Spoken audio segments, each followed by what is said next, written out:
Welcome to another edition of 42 Straight Years In. On my crackhead update, the lady who sleeps across the street at the bus stop, I went out there this morning and she had disappeared. All her stuff was gone. I don't know if DART police ran her off. Those are transportation police.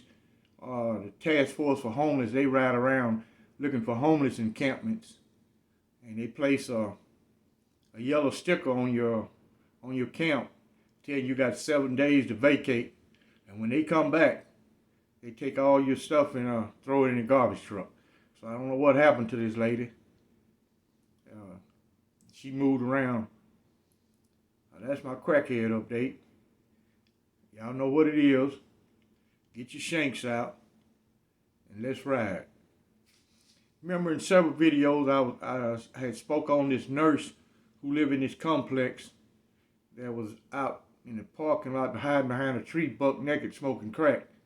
And she had came over to my spot several times, and me and her sit and talk. Me and her husband came with her once when we watched the football game. Him and her and me and my old lady. Well, anyway, I was out at I had to take my old lady's Range Rover. She wanted it washed. And it's a company up on a car detailing company. You pay them $25 a month. You can bring your vehicle in anytime. So I ran it through there real fast and brought it back. And as I was parking, she was pulling in beside me. So me and her started talking. She said she's an RN at Baylor Hospital. And she said she took the vaccination and she don't have no side effects from the first round. Also, she gave me some valuable information that I ain't never heard people talking about. And she said it all depends on your blood type. She said if you got blood type O, you almost can't even contract COVID-19. She said, but I wouldn't tell people to walk around without a mask and don't wash their hands. She said they are at the lowest percentile of the COVID-19 patients is blood type O. Man, I don't even know what my blood type is. I gotta try to pull my medical file up online and check it out. But anyway, she said that's the lowest risk category. She said, and that's basically what it boils down to is blood type. Yeah, my old lady, she there in the shower making all that damn noise. This woman is just like a fish. Boy, this is a showering woman here. Boy, she is clean as hell. I'm talking about all the time. That's the way she is. She gonna stay well groomed, and she ain't gotta put all that pancake makeup on. She ain't gotta do none of that. Her face is pretty. Yeah, I got me a younger. Well, she ain't young. She 30 years old. I'm twice her age. But we seem to get along good. We play games and play chess. We got all type of games. We'll play a video game. We watch movies, and she on her laptop taking care of her work business, and I'm doing something else. But we are compatible.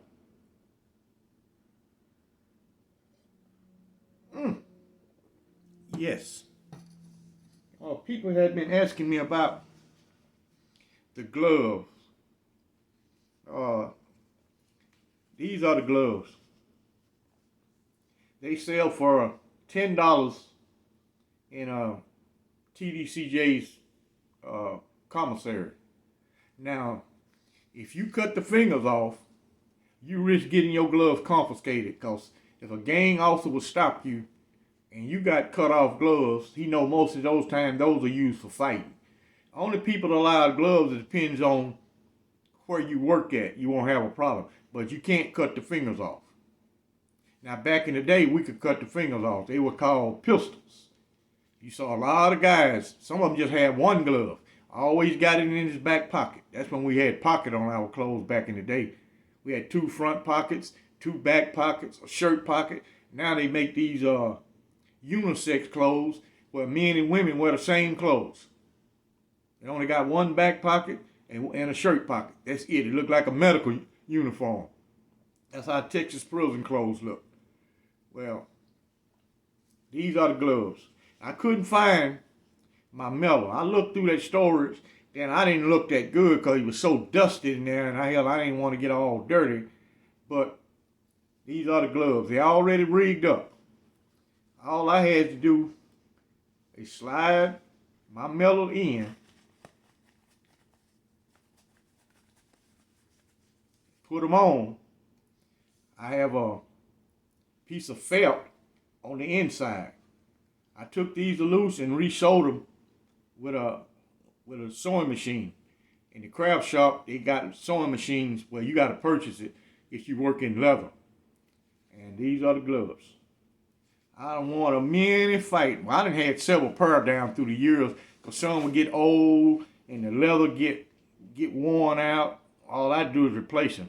Once that old man showed me how to made me the first pair, well, I could do it on my own the rest of the way. And down through the years, I started getting better metal to put inside of it. I was at Cofield, they got a metal fab. So a guy brought me some thin metal. It's real thin. And that worked it perfect. I had him cut out me about 10 pieces of it. I measured my fist and I gave it to him. I think I paid him a couple bags of coffee to smuggle that in.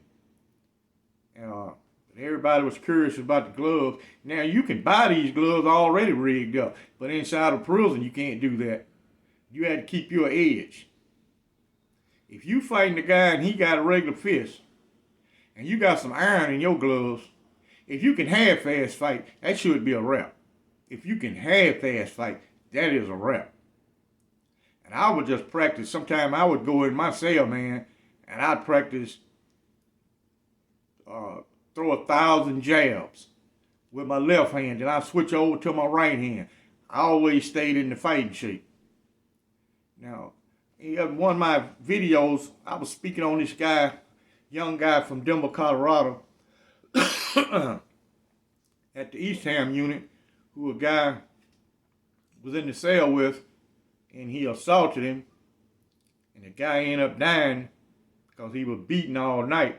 Well, anyway, they call that guy Trash Can. That was his nickname. I ain't never knew what Trash Can name was, but everybody called him Trash Can. And he was one of the ferocious booty bandits. He loved to rape young white guys. That ended up backfiring on him. He had this young white guy, he would go in his cell. One morning at breakfast, he caught him asleep. Man, he almost stuck up. I'm talking about, he had a sword. It almost went all the way through him. Trash Can raised up and come out of the cell fighting the guy with the knife stuck in him, but he died. They gave that guy 40 more years for killing Trash Can. So it ended up backfiring on him in the end. You know, some guys been doing things so long, they get to thinking they invincible. So they get to thinking they shank-proof. They not.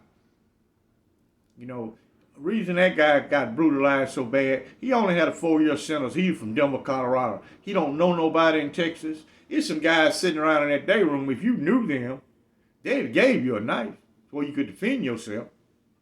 They would just give you, wouldn't even got to pay for it. They'll give it to you. But you got to be institutional smart to figure all that out. He wasn't even in prison 2 months before he ended up losing his life. But him and Trash Can, they somewhere in the heavens or beyond, or the land of the dead. They discussing the issue, but it's a wrap for him also. Once I was talking about people who come from other countries and they do better than Americans. They're not living in subpar housing. You got some Americans living like they're in a third world country. Run down neighborhoods. Man, you can go some parts of South Dallas, it look like Afghanistan. Over where my aunt used to live at, all the houses is gone off that whole block. I don't know what happened, but the whole block is empty on Colonial. And it looked like a war zone. And you can go further down, people got nice homes. It all depends on what area you're in. But I noticed these people who come from other countries, they're not living in no neighborhood like that. They might own some property there, but they don't live there. They beating us at our own game. They beating us in the academics. I be out at Parkland Hospital, I look at the doctors. So many of them is non-American. I walked around Parkland one day, including my doctor. She from India. She cool as hell, but she from India. You know, I be saying, man, ain't no Americans going to medical school? Man, come on, man. I guess America done had it so easy for so long till they don't participate in trying to achieve the American dream. Some of these people come to America, are not even fluent in English. They learn English on American soil and still beat you at your game. I noticed you can look around at all these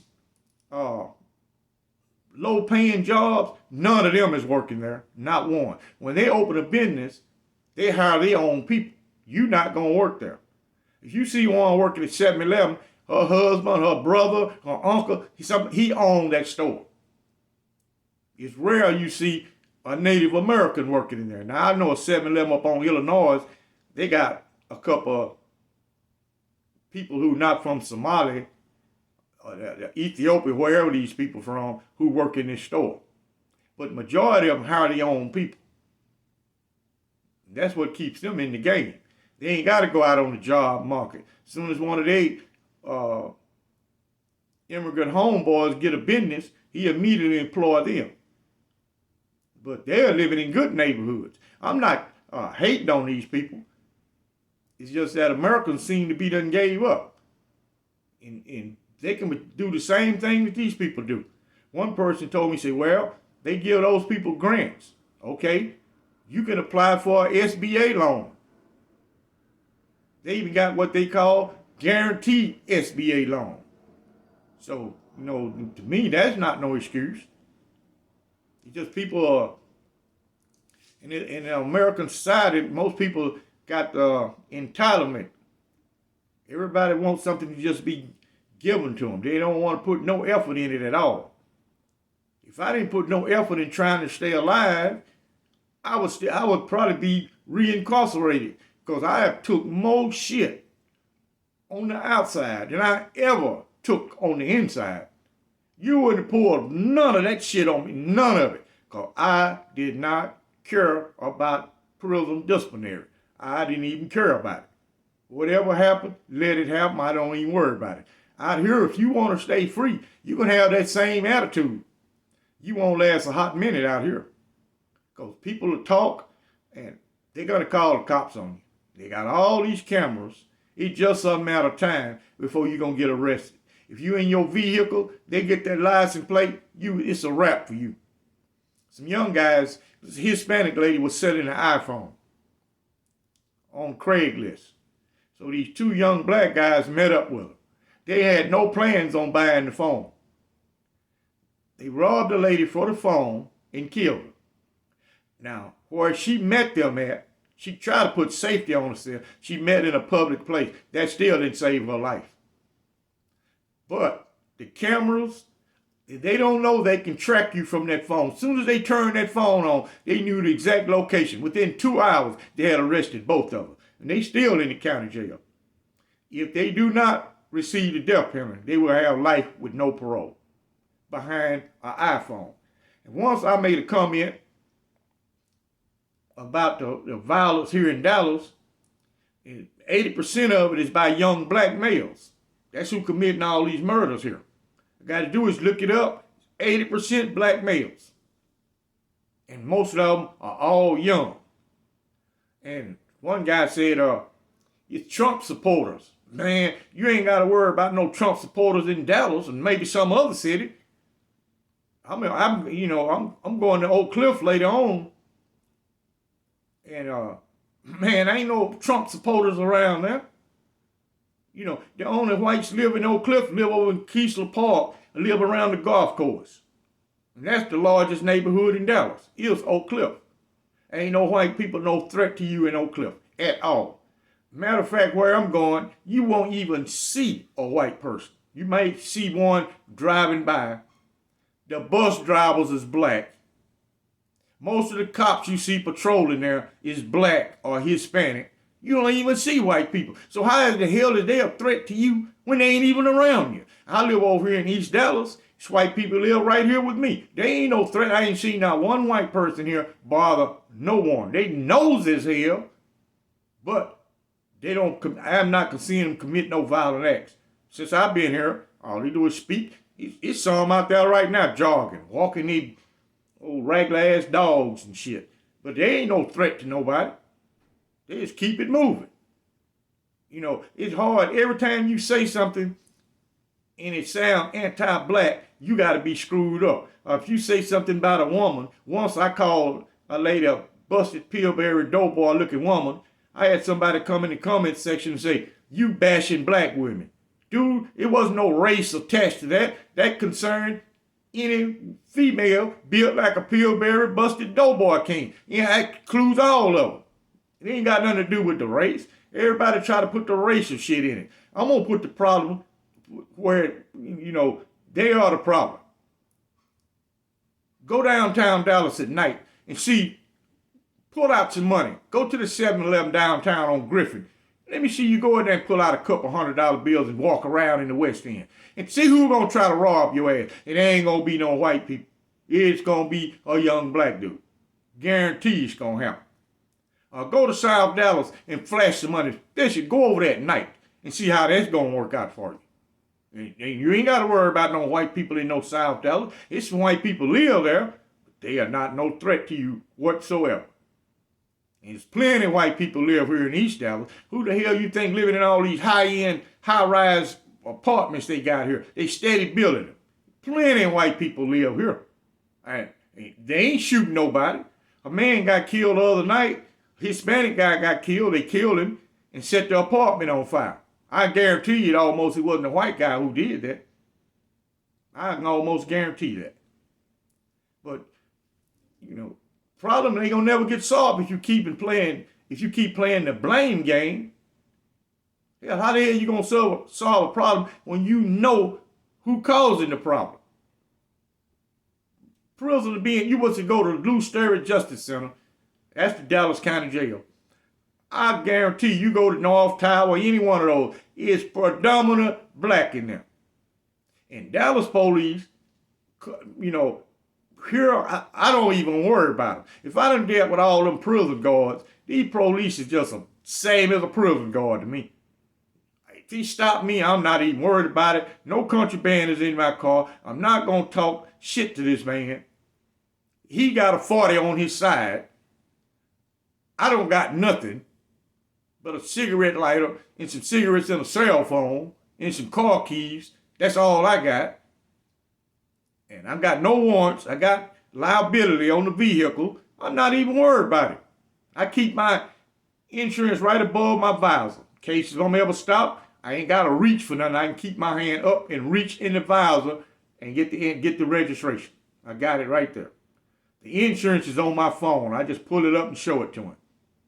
Now, to me, in the past, I got to give to the Dallas police were bad. Now, not so bad. If you're in one of the inner city neighborhoods, you really got to be doing something dumb right in their face before they even bother you. I lived in Oak Cliff. Man, they just ride by and look and keep it moving. They keep it moving. I was looking at guys over there had a shootout one day. You can hear them AKs going off. A guy come running out of alley. There's 3 Dart police driving down Corinth. Man, they just look. I guess they said, we ain't got no call for this, and kept right on driving. They didn't even stop. I know they can hear all that gunfire.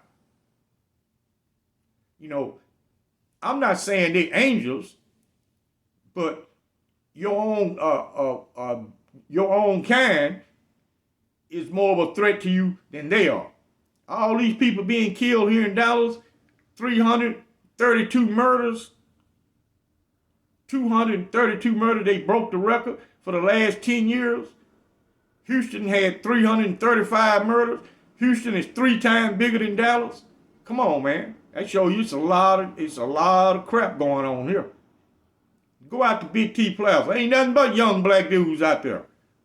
Out there where Bootsy got shot.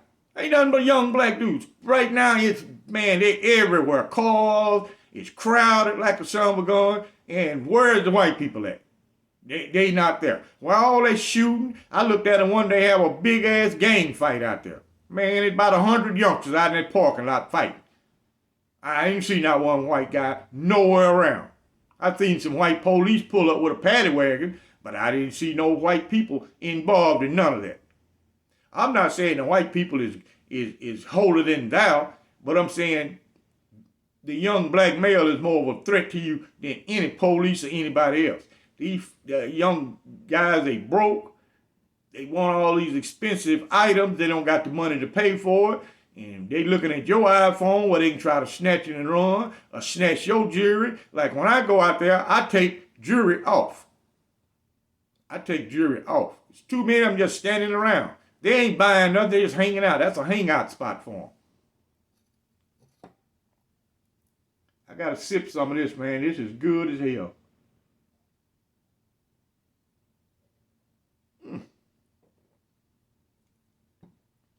Well, I got to cut this video short. She just getting out the shower. She probably over there brushing her hair. Well, anyway, I got to cut this short. Y'all follow me over on Patreon. The link will be in the description. I do the food on Patreon. I can't do it here. Y'all like and subscribe. And be safe during this holiday season. And try to stay COVID-19 free. Y'all have a good day.